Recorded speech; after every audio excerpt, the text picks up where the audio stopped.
Hello दोस्तों, sleepy classes में आप सभी का स्वागत है। तो आज का जो आपका प्रीक्योर है वो है related to science and tech. ये देखते हैं हम कौन कौन से टॉपिक्स डिस्कस करने जा रहे हैं। पहले हम बात करेंगे आपके स्मार्ट टॉर्पेडो सिस्टम के, जो रिसेंटली ही इंडिया ने सक्सेसफुली टेस्ट किया है।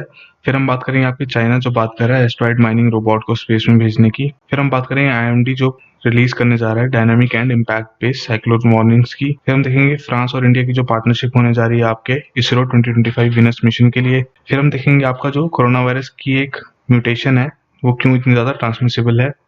फिर हम बात करेंगे रशिया के बारे में, जिन्होंने रिसेंटली ही एक hypersonic anti ship cruise missile का टेस्ट किया है जिसका नाम है जिरकॉन। ठीक है जी, तो ये आज के टॉपिक्स हैं। तो ये पहले टॉपिक से शुरू करते हैं, द स्मार्ट टॉर्पेडो सिस्टम। तो इंडिया ने रिसेंटली ही अपना indigenously developed smart torpedo system का टेस्ट किया है। बेसिकली स्मार्ट टॉर्पेडो सिस्टम क्या है आपका? Supersonic missile assisted release of torpedo, मतलब टॉर्पेडो का रिलीज किया जाएगा with the help of missile. ठीक है जी, और ये काफी माना जा रहा है कि आपका एक गेम चेंजर है हमारे एंटी सबमरीन वॉरफेयर के लिए, क्योंकि इसमें आपकी स्ट्राइकिंग रेंज है वो भी इंक्रीज हो गई है।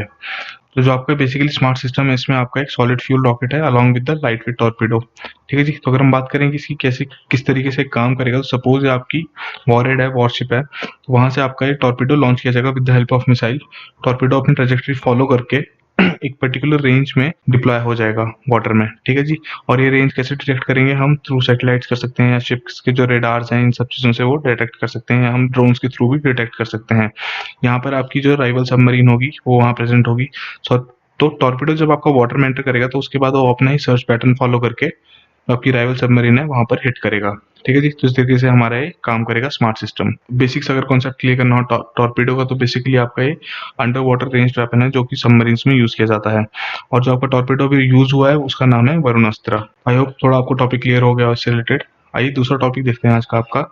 एक दूसरा टॉपिक देखते हैं आज का। चाइना बात कर रहा है आपका एस्ट्रॉइड माइनिंग रोबोट को स्पेस में भेजने की। ठीक है जी, तो ओरिजिन स्पेस करके एक चाइनीज कंपनी है जो एक काम करेगी। ठीक है जी, तो इसमें एक्चुअली जो रोबोट है वो माइनिंग नहीं करेगा इस मिशन में। सिंपल सा इसका ऑब्जेक्टिव अभी यही है कि जो उसकी कैपेबिलिटीज हैं एस्ट्रॉइड माइनिंग रोबोट की, तो उसको टेस्ट करना कि किस तरीके से वो आइडेंटिफाई कर रहा है आपके रिसोर्सेज को, और किस तरीके से एक्सट्रैक्ट कर रहा है। Eventually at a later stage वो फिर माइनिंग की भी बात करेंगे। अभी जो आपका 30 ग्राम स्पेसक्राफ्ट है नियो 1, वो लॉन्च किया जाएगा on Chinese long mark rocket. और इस कंपनी का एक और मिशन है जिसका नाम है आपका लिटिल हब, जिसका निकनेम है, तो आप इसके बारे में थोड़ा पढ़ लीजिए।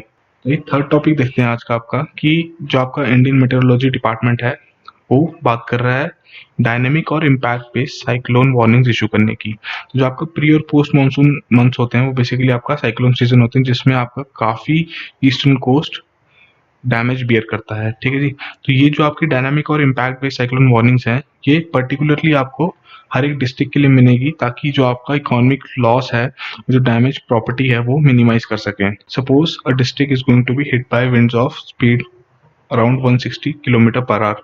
ठीक है जी, तो ये जो सिस्टम है ये वार्न करेगा कि किस कौन कौन से इंफ्रास्ट्रक्चर है जिन पर उसका सबसे ज्यादा इम्पैक्ट पड़ेगा। जैसे कि हमने बात की कि आपको लोकेशन और डिस्ट्रिक्ट स्पेसिफिक टेलर्ड वार्निंग्स मिलेंगी इसमें। और जैसे हर एक डिस्ट्रिक्ट की जो पॉपुलेशन है, उसका इंफ्रास्ट्रक्चर है, सेटलमेंट्स है, इन सब चीज़ों को वो फैक्टर में लेगा और इस हिसाब से ही वार्निंग्स रिलीज करेगा। इसके साथ ही साथ जितना भी आपका कार्टोग्राफिक, जियोलॉजिकल और हाइड्रोलॉजिकल डेटा है उसको भी वो एक्सटेंसिवली यूज करेगा वार्निंग्स देने के लिए। इसके साथ ही साथ आपको ये भी पता होना चाहिए कि जो आपकी एनडीएमए है, इसके साथ के साथ आपको ये भी पता होना चाहिए कि जो आपकी एनडीएमए है, नेशनल डिजास्टर मैनेजमेंट अथॉरिटी, वो भी एक प्रोजेक्ट पे काम कर रही है जो कि आपका web based dynamic composite risk Atlas उसका नाम है। आप इसके बारे में अच्छे से देखिए और डिटेल्स इसके बारे में पढ़िए।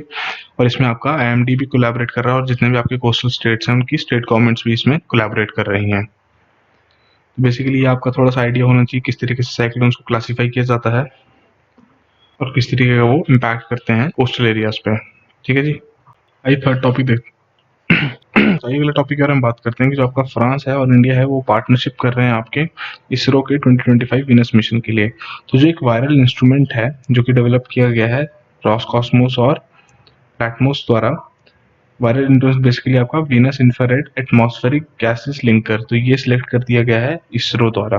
2025 का वीनस मिशन है उसमें भी इसको इंक्लूड कर रहे हैं। जो आपका CNES है वो कोऑर्डिनेट करेगा आपकी फ्रेंच कंट्रीब्यूशन को, और ये पहली बार होगा कि फ्रेंच पेलोड आपका इंडियन एक्सप्लोरेशन मिशन पर लॉन्च किया जाएगा। ठीक है जी, तो लास्ट ईयर भी CNES और इसरो ने काफी कमिटमेंट्स की हैं और वो डेवलप कर रहे हैं आपकी constellation of satellites carrying telecommunications and radar and optical remote sensing instruments और बेसिक सा पर्पस इसका यही है कि ये आपका स्पेस बेस्ड सिस्टम होगा which will be capable of tracking ships continuously, और ये आपका ऑपरेट किया जाएगा jointly by France and India to monitor ships in the Indian Ocean region. इसमें आपके और भी ऑब्जेक्टिव्स हैं, जैसे कि आप वो इजिली आपकी जितने भी ऑयल स्लिक्स होंगे उनको डिटेक्ट कर सकता है और उसके ओरिजिन को भी ट्रेस कर सकता है।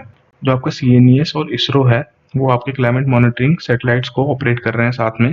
तो तृष्णा एक नया अभी एक सैटेलाइट है जो कि एक आपका highly precise thermal infrared observer होगा, और रिसेंटली आपकी जो इंडो फ्रेंच सैटेलाइट्स हैं उनके फ्लीट को ज्वाइन कर लेगा। ठीक है जी। तो अभी तो इसका डिजाइन फेज ही सक्सेसफुल हुआ है और ये डेवलपमेंट फेज में जाने को तैयार है। बेसिकली जो आपका तृष्णा है, जो सैटेलाइट है, कंटिन्यूस थर्मल मॉनिटरिंग प्रोवाइड करेगा एट अ हाई रेजोल्यूशन, जिसकी वजह से आपकी जो सस्टेनेबल एग्रीकल्चर से लेकर ड्राउट फोरकास्टिंग तक हम इजीली उन चीज़ों को मॉनिटर कर सकते हैं। साथ के साथ आपकी जो अर्बन हीट हेडलाइंस हैं उनको भी हम इसमें मॉनिटर कर सकते हैं।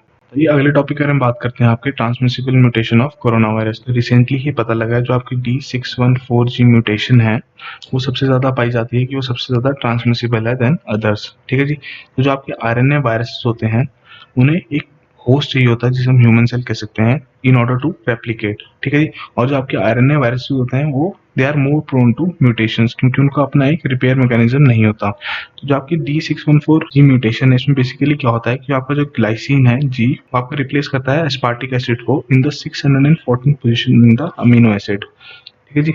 बेसिकली ये म्यूटेशन औरों से क्या अलग है इसमें, तो बेसिकली हमें ये समझना पड़ेगा कि किस तरीके से आपका जो ये वायरस है ये ह्यूमन सेल में एंटर होता है। तो जो आपके अमीनो एसिड्स होते हैं जहाँ पर म्यूटेशन होती है ये आपके वायरस के स्पाइक प्रोटीन में लोकेटेड होते हैं। ठीक है जी। तो जो आपका स्पाइक प्रोटीन है वो आपका बाइंड करता है ACE2 रिसेप्टर के साथ जो कि हमारे ह्यूमन सेल में होता है, और ACE2 रिसेप्टर के थ्रू ही ये आपके स्पाइक प्रोटीन्स एंट्री गेन करते हैं। तो इसमें क्या है, तो आपके जो पेप्टाइड्स होते हैं स्पाइक प्रोटीन में ये आपके ACE2 रिसेप्टर के साथ लॉकिंग क्रिएट करते हैं। ठीक है जी। तो जो आपकी D614 म्यूटेशन है इसमें क्या पाया गया है कि जो आपके 3 पेप्टाइड्स हैं उनमें से 2 ओपन होते हैं जो कि काफी ज्यादा हाई चांस क्रिएट कर देते हैं to gain entry into human cell.